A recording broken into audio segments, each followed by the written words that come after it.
We are ready. Okay. So today I have with me a lovely entrepreneur by the name of Jodie Cook that came highly recommended from a previous guest, John Warlow, the author of Built to Sell, my favorite, one of my favorite, my favorite slash one of my favorite business books. It's kind of my business Bible, how I go about building businesses, and kind of the way I guess Jodie does too, whether she did intentionally or unintentionally. She was a guest on John's Built to Sell radio podcast. I heard her story there. John recommended I talk to her and was just super inspired. I think there's a lot of synergies as well. We're both kind of in the agency space. She sold a social media marketing agency. Let's start there. One of the things I like to do, Jodie, in medias res, right? Into the middle of something. That's kind of how a lot of movies start out, right? I think of they start at the end or the middle, the climax, and it's like, okay, how do we get there? So that's what we're going to do here. So you ended up selling your company, what, a year or two ago? Yep, 2.5 years, March 2021. March 2021. And is there any number that you can tell people? I know that's the juicy stuff. Oh, sure. So, I can tell you that we were 18 people. I can tell you that it was a 7-figure exit. And I can tell you that my handover took 2 weeks. Mm-hmm. Yeah, there wasn't an earnout. There was not an earnout. Yeah, that was which is crazy for the agency space, service businesses in general, as we know. Had you ever sold a business before, Jodie? I was just about to say no. And then I remembered I sold a tiny, tiny e-commerce site that I set up to sell Stoicism t-shirts, but it really was tiny. I think it was like a 3-figure exit. It was a 3-figure exit? Yeah. So basically no. Okay. So basically no. The answer is no to that. Yeah. So you had started this. I listened to a lot of episodes, so I don't exactly remember. I think you'd been operating this agency for a good 5-10 years, right? Yep. Yeah. So I had it for just under 10 years when I sold it. And actually, funny that you mentioned John Warlow's book, Built to Sell, as being one of your top 2 favorite books, because I know that your other favorite book is The E-Myth. And yes, if you do want to start in the middle of the story, I guess The E-Myth probably plays quite a big part of that. So it was 2014. It was 2014. And I realized that I was running the Jodie show.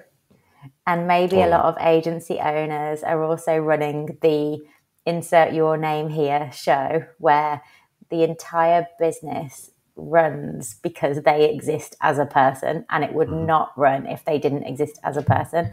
And so it was a combination of reading the E-Myth, reading the 4-Hour Work Week, and booking myself a 5-week holiday to Australia that was 3 months in the future, that made me sort my act out and create an agency that didn't need me to run it. So that's kind of how it all started. Yeah. And one thing I want to highlight here, I feel like this is a relevant point to highlight this. You did it with a general manager in place and 65 SOPs. That's the number I really want to highlight here. Like it wasn't 300 SOPs and trainings. Like it's a very achievable number. Yeah, exactly. Right? Yeah, like it's not a ton. 65 SOPs, and I made those in the 3 months before that trip to Australia. So the actual process of making those SOPs was, I'm going away. I'm going to be on the other side of the world. It's like a 10-hour time difference. I need to sort out a way of my agency running without me. So this was just, it built into 65 SOPs. It started off as just a spreadsheet. And the spreadsheet was, what do I do? What processes do I currently run? And I wrote them all down. And then it was like column A was the process. Column B was who does it now. And that was just me. And then column C was who's going to do it in the future. Yeah. And that was like a person, that was a role that I was going to hire. That was like a software program that I was going to start using, or it was just like, stop doing this stupid thing because you don't need to do it at all. And then column D was like, when am I going to get this sorted by? So that kind of became the plan of action.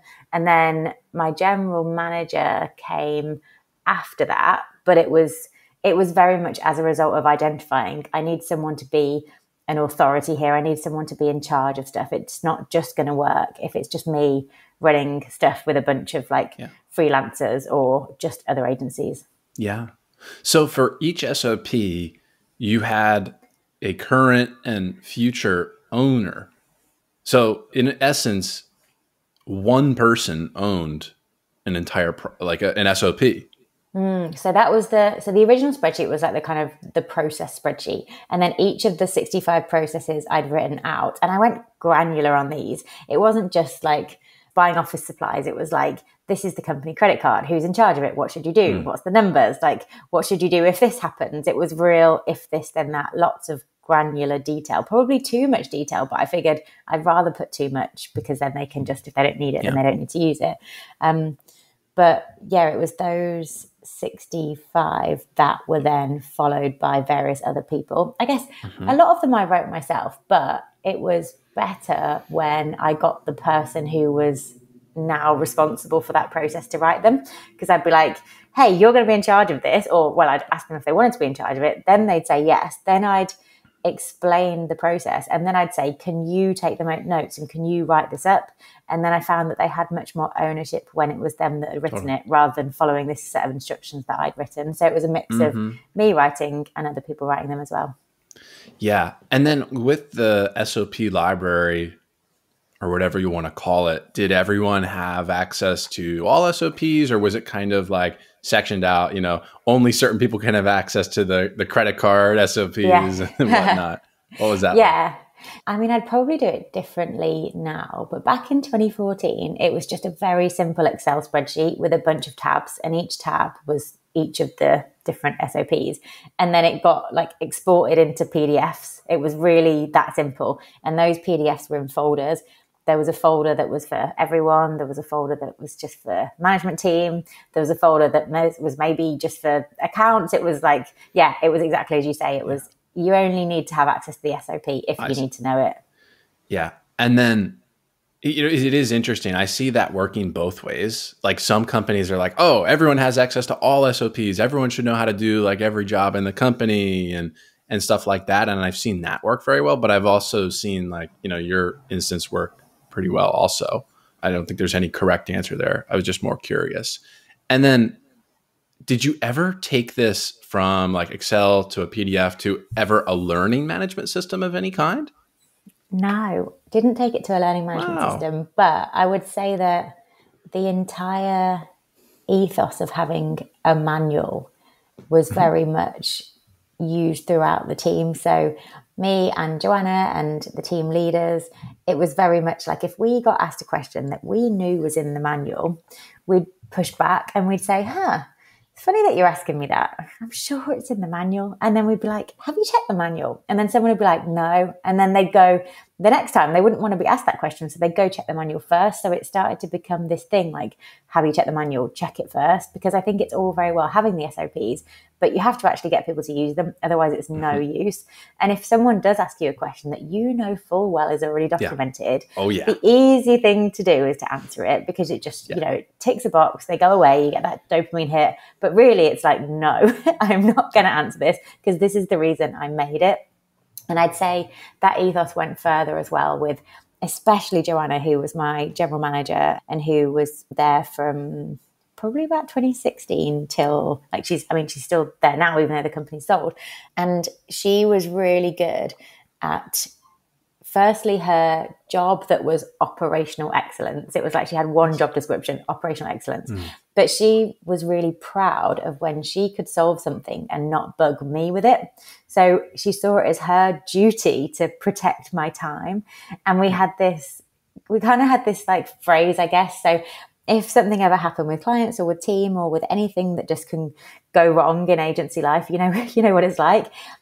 If I ever had to get involved, the phrase we used was deployed, we're going to deploy Jodie. And we absolutely saw that as a last resort. And so one of the things that she really tried to protect for me, which I'm so grateful to her for doing, is protect my time and not have anyone booking meetings with me. So if she had ever said to me, Jodie, I'm so sorry, but you're going to need to get on a meeting with this client, it was because she tried a million other things. She'd be like, I've tried this, I've tried that, that hasn't worked, I've tried this, I've gone back to this, I've tried this, but I just really need you for this. And if that was the case, it's like, yeah, okay, I understand. But it was so rare that would happen, because she really took it upon herself to do that. And I think that's what you want in that general manager or operations manager or that person. They have to be proud of not getting you involved. They have to see it as their responsibility to put you out of a job. Yeah. I want to highlight here for any role players, team members, people working in an organization, not as the founder. Like, if you want to be really good at your job, if you want to be an A player, if you want to go far, like this is the Bible right here. Like, totally. Don't deploy Jodie. Don't deploy Jordan. Like, try to avoid that. And I've thought about before, I swear I heard this once, and perhaps it was even on John's show, an entrepreneur that was talking about a KPI that gets filled out on a weekly scorecard by each team member. Like, how many times did you ask your manager a question? And the lower that number, the better. But I was, I'm too scared to implement something like that because of the obvious unintended consequences of that. I feel like, I mean, split it out. Like, how many times did you ask your manager a new question? How many times did you ask your manager an old question? I don't want old questions, sure, because they should be documented. But new questions, I guess. Yeah, I want new questions, but I still want someone to come to me with at least a bit of the reason why the problem happened in the first place, and then at least a few of the responses or the solutions that they're suggesting. I actually want to get more to your origin story with the business. Like, I'm assuming you started it because you probably started as a freelancer. You like doing social media stuff. You're good at it. And am I correct in my assumption? Yeah, sort of. Okay. Yeah. So let's talk about, like, because this is where people get stuck, going from freelancer to manager to executive to owner of the business. Running a business and owning a business are two very, very, very, very different things. I just feel like only 10% of 5 or 10% of people in the agency space ever really make that leap. So, geez, it's like, when did you start? What were the factors that made you start thinking about that? What was the year? How many years in? Like, when did you start thinking about making that leap? So I started the business in August 2011 with a very simple business plan that was just 2 words: get clients. And then started rocking up to networking events saying, hey, I'm Jodie, I'm a social media manager. At that time, social media managers there weren't many of them around. They didn't really exist. Social media was such a new thing. I was setting up Twitter accounts for clients because they hadn't got them. And I was convincing people why they should be on social media. It was such a different ballgame to what it's like now. And then once I started getting clients, I'd heard somewhere, probably in a business book, because I'd started reading them by that point, that it was just a really good idea to get recurring monthly revenue. And recurring monthly revenue was great, and project-based work was rubbish because you had to keep quoting for it. And even like right up to the day we sold, I didn't like doing project-based work. We were 80% recurring revenue because I was like, this is how you do it. You just have this going every single month and you don't have to think about it. So I think I was about 8 months in, and I had 40 hours a week of client work that I was doing. But I still felt like I wanted to go networking and meet people and get new clients and work with new customers, but I wasn't losing any customers. So I didn't really know how that was going to work. And so I'd say that was the crossroads. That was the idea where on one hand, I could keep going as a freelancer and just maybe charge more or just keep that client base and do that. And that would be totally fine. Loads of people do that. Or I could start hiring. So I started hiring, and I honestly didn't know what I was doing at all. I think I got my mom to join me for the first person I interviewed. I was probably more nervous than they were. It was the first time I'd ever interviewed anyone. I actually hired the first person I ever interviewed because he seemed cool. I didn't really know what I was ranking him based on, but I guess the idea was, when I was sat in front of him, I was just thinking, what will my clients think of this person? And I decided that they would quite like him, and he did some cool stuff and he'd done some cool projects and he seemed pretty nice. So he was on board, he was hired.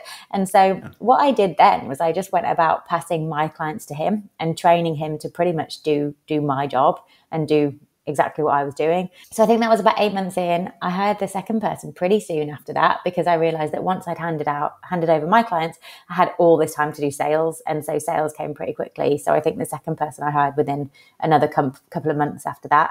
And then that's when I then was not having any clients myself and focusing all on sales. And then it kind of leads to another bottleneck where you're like, well, I'm doing the selling, and then sometimes clients don't really let go of you when you do the selling. Totally. And then you hit a new blocker. So it was like, this is just the agency game, right? We're just finding new problems to solve. And they're all expected problems because every single agency owner hits them in the exact same order. But that was definitely the next one. At the time when you hired your first person, I'm assuming they were a local hire or in an English-speaking country primarily, and not overseas somewhere. That's what it sounds like. Was there ever a thought as to, maybe I should hire from, overseas, or like if you hired locally, like what was the percentage of revenue at that time? Like roughly, I'm sure you don't have the exact number, but that's hard for a lot of agency owners to square. Like, Yes. Hiring someone in my country, very, very, very expensive, like $5,000 a month. Like what were the economics of that? I don't remember exactly, but I remember that hiring overseas didn't even occur to me at the time.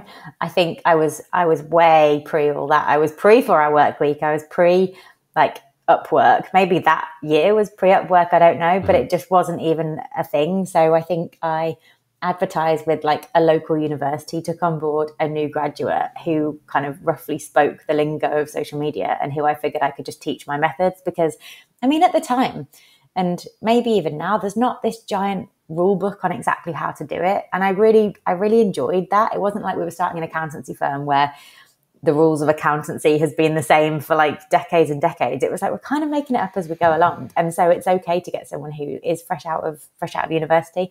I was so local at that point. I hardly did anything, even though we were representing clients online. I didn't do that much online myself. It was like going to physical networking events. We had a physical office. I turned up to the physical office. So it was just not any question about hiring someone who wasn't local. Mm. Out of curiosity, I guess it was 2014 then, or whenever, what was the retainers that you were charging people, like $2 per month? Because that was a big retainer at the time before inflation. So 2011 was when I first started. I'm trying to remember. I reckon a kind of small client would have been like $500 a month. And at that time, probably a big client would have been $2,000 a month. And that was probably the range. Yeah. I feel like the averages are double that now. Yeah, for sure. Yeah, it was super different. And it was like making it up as you go along, because you're like, no one had a social media budget because it just didn't exist. So you were trying to convince them that it should be part of their marketing budget. And maybe even a lot of the clients that we had at the time, they didn't even have a marketing budget. It was just like, what do you mean a budget? We want it as cheap as possible. So then you'd just test out a few numbers and you'd see who said yes. And then that was your price.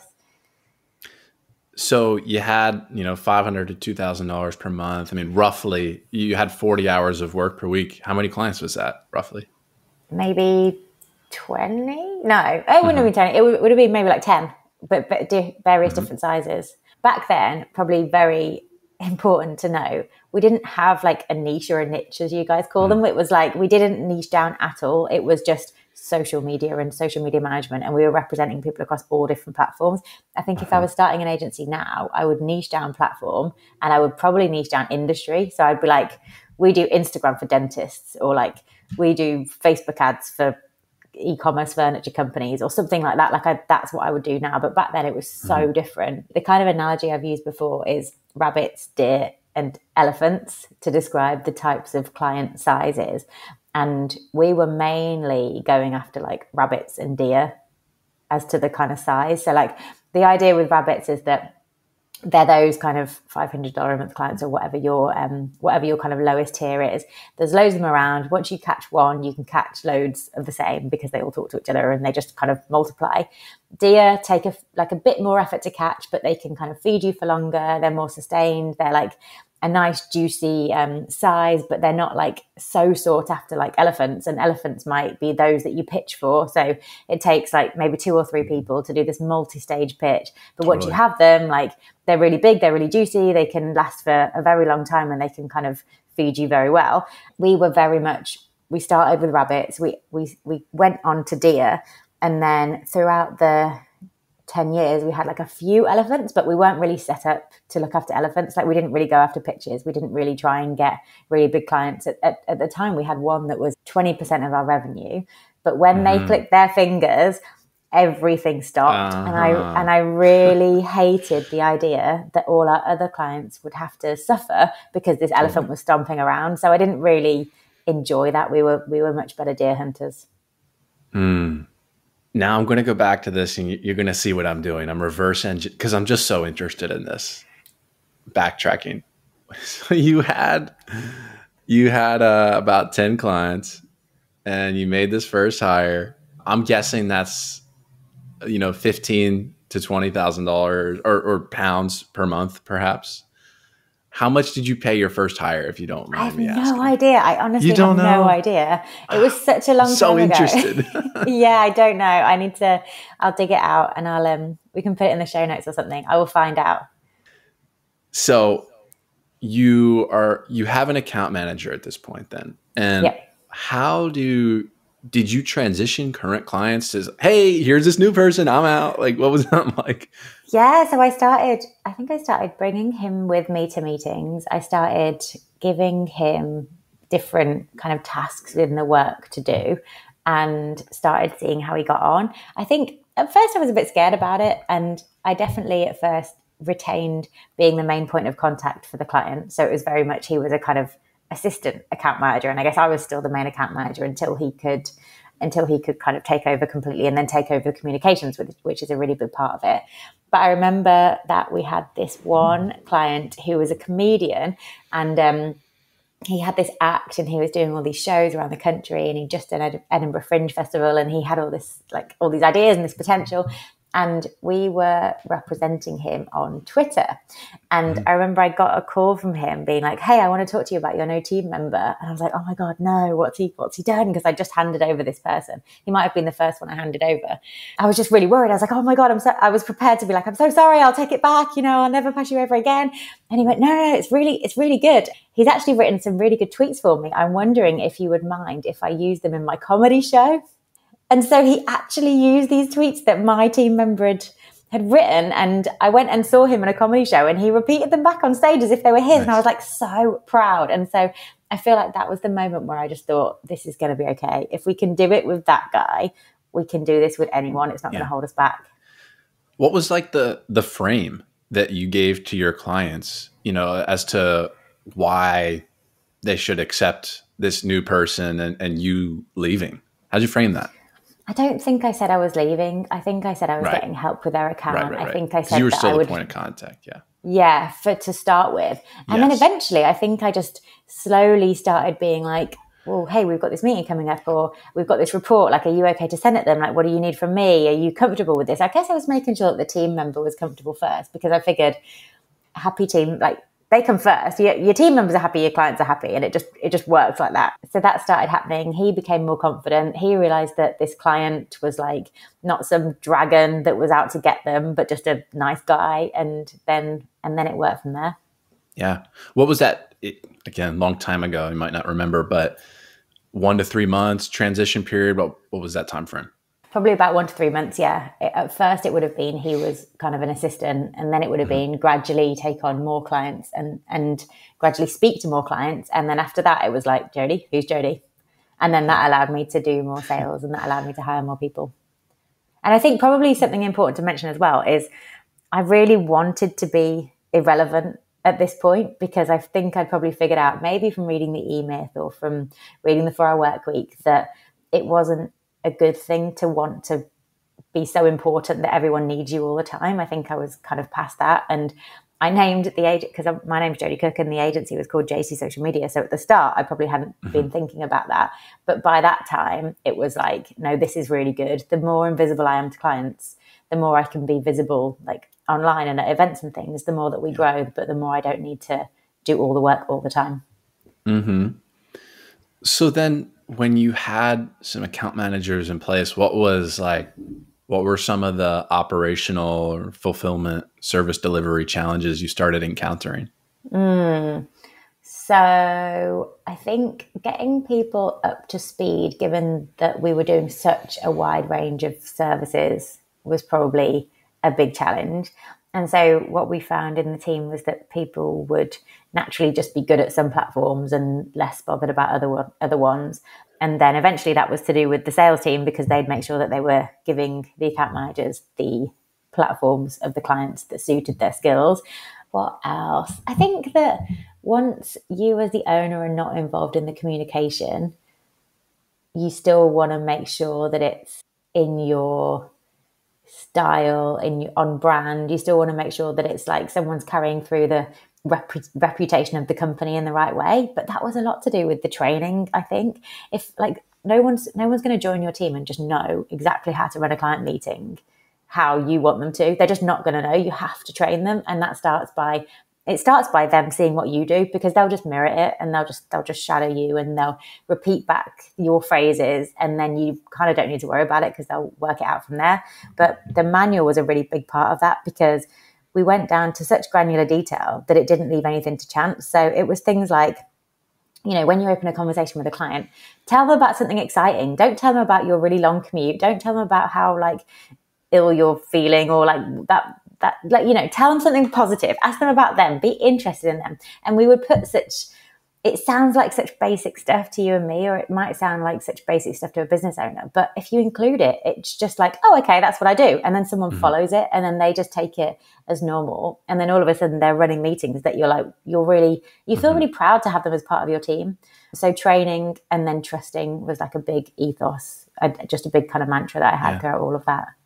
So then, going along the journey here, you've replaced yourself in fulfillment, essentially. You then replace yourself in sales, perhaps because people are having trouble detaching from you. Like, oh, what? You sold me on the process, now you're going away.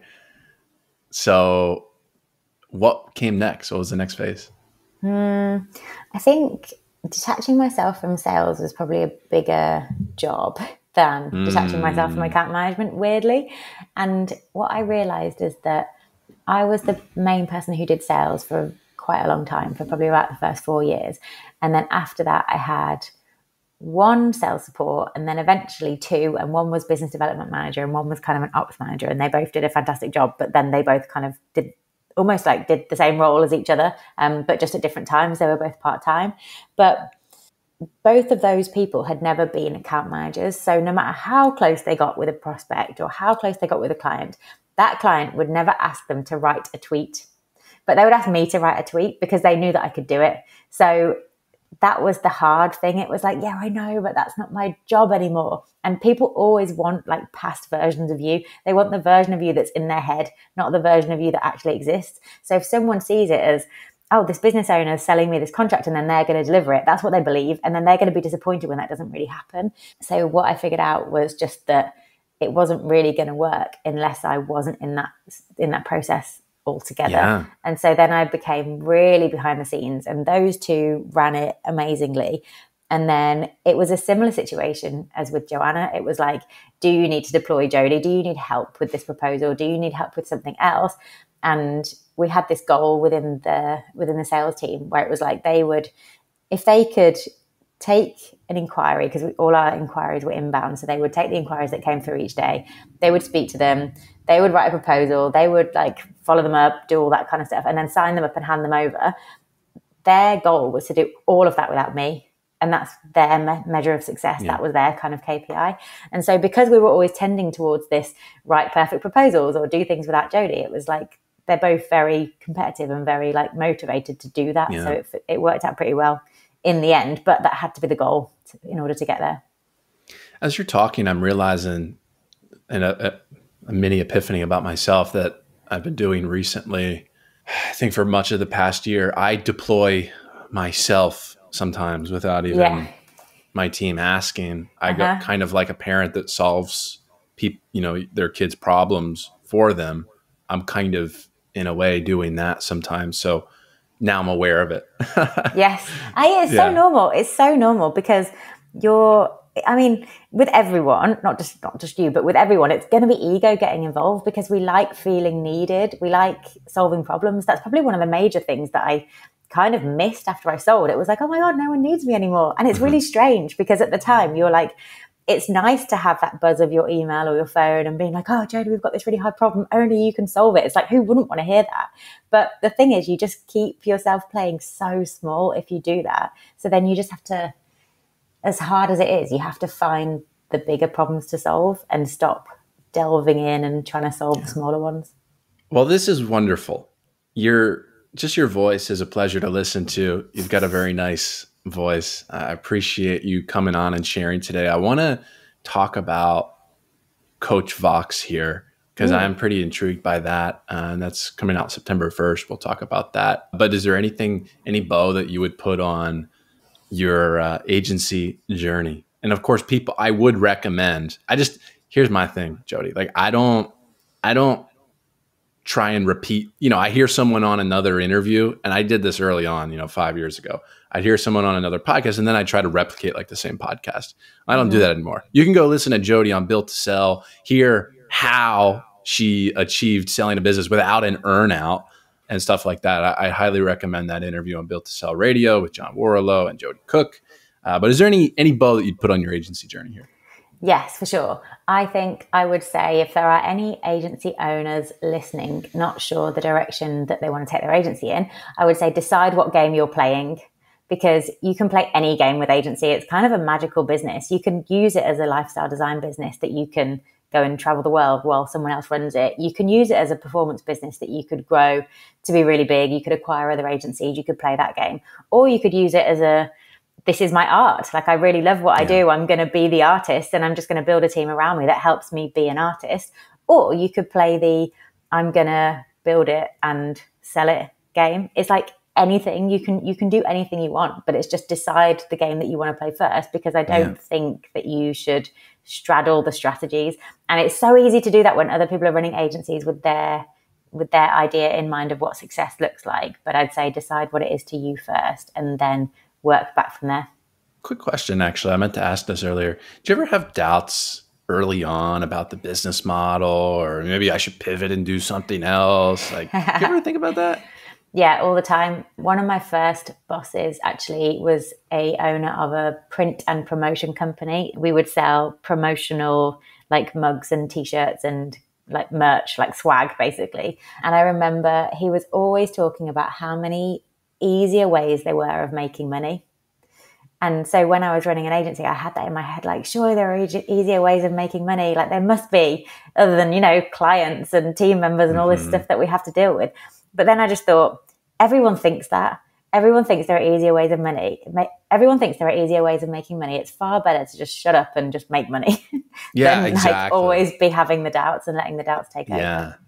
Yeah. Even an example yesterday, a shiny object that crossed my path. It was this tweet. This guy, I know this guy who came in, bought car dealerships, turned them around and sold them. At his peak, he did 4 in a 3-year span. And, he had a private jet and all that. I was like, and the point of the tweet was, do you really need to start a sexy like tech software business? Like, no, like boring businesses win. And I was just like, maybe I should do a boring business too sometime. Like, but just shut up and continue the path that you're on and continue. Yeah, it's working. Like, just whatever. The grass is always greener, of course. Yeah, stick to your game. So, Coach Vox, I want to call it like, I guess your new product. I'll call it a product coming out on September 1st, 2023 here. And what excites me about it basically what it is you're replacing yourself with artificial intelligence. And I think about it in the business sense, having like a knowledge base or a customer service agent, like literally embedded in Slack, a user in Slack that you can just ping and be like, hey, like, what's the answer to this question? It understands your entire knowledge base and all the synthesizes every call you've ever had. I don't know how far your product goes. I haven't talked to you about it before, but that's what I think about. Yeah, that's exactly it. Yeah, so Coach Vox AI is that we're making artificially intelligent coaches and mentors based on real people. And it's actually quite funny. I've just realized how connected it is to this whole story, because we've just been talking about how much I tried to take myself out of the picture by writing manuals. And now it's like helping other people take themselves out of the picture by cloning themselves with AI. So it's very in line with just the whole freedom thing. Like, if don't answer questions twice, train an AI to answer the questions for you, and then be free forever to do whatever you want to do. Sit on the beach, doesn't matter, start a bigger business. But yeah, that's exactly what we're doing. So we've got 80 founding creators on board who we have cloned, who have AI versions of them out there talking to their clients, acting as lead generation tools on their website. Some of them are charging for access to the AI version. Like, I mean, talk about scaling yourself to infinity. It's like there is no work involved other than the training, and they're charging $10 a month for access to an AI coach version of them. And then, September the 1st, 2023, we opened 250 more spaces for creators who want to do it as well. Wonderful. And that's coachvox.ai, VOX, of course. Yeah, I'm excited about that. See that, try that. You know, I think that, for reference for people, I think that ranges from $99 to $1,000 per month or something like that. I have no idea. But it's pretty reasonable. For creators, it's $99 a month. And it's specifically for people who've already done the hard work, because they've already got content. So they've already written the book, written the articles, recorded the podcast episodes. It's like, this is where all that hard work they put in the past now works for them, because it can be literally like delivering on their behalf, looking after clients on their behalf while they're not working. Cool. Again, thank you for being here today. coachvox.ai, Jodie Cook. You can find her on Twitter, probably LinkedIn too. I think particularly she's a good Twitter follow. I've been following her for the past month, and I've enjoyed that. So thank you. Anyhow, thank you again. I appreciate you being here. And my last question for you would be, if you could share one or two or even three, whatever you got in you, golden rules for business and or life, literally anything, what would those golden rules be? Oh, so I would say the first one is something that I've been very much practicing in the last year, especially, and that's just simplify everything. Last year, I heard of this bias that humans often fall for, and it's called addition bias. And it's where whenever we're faced with any kind of problem or challenge, just our natural tendency is to add stuff. So we're like, oh, I'm not very happy, so I'm going to go shopping. Or we're like, oh, I've got this like problem with a relationship or a friend or something. So we're going to go for food, or we're going to go add things. And it's always like add, like tasks, responsibilities, everything else. When the solution is nearly always to cut stuff out. And so in line with simplifying, a big exercise that I do just a lot, whenever I'm feeling a bit like, oh, something's not right here, take a blank piece of paper, draw a line down the middle horizontally and a line down the middle vertically, and write start, stop, more and less, and just focus on stop and less, and do this big audit of your entire life and figure out what is in there that shouldn't be in there, and free up the space for what actually matters. So simplify is a big lesson, golden rule for life that I definitely want to share. Jodie Cook, thank you. Thank you so much for having me.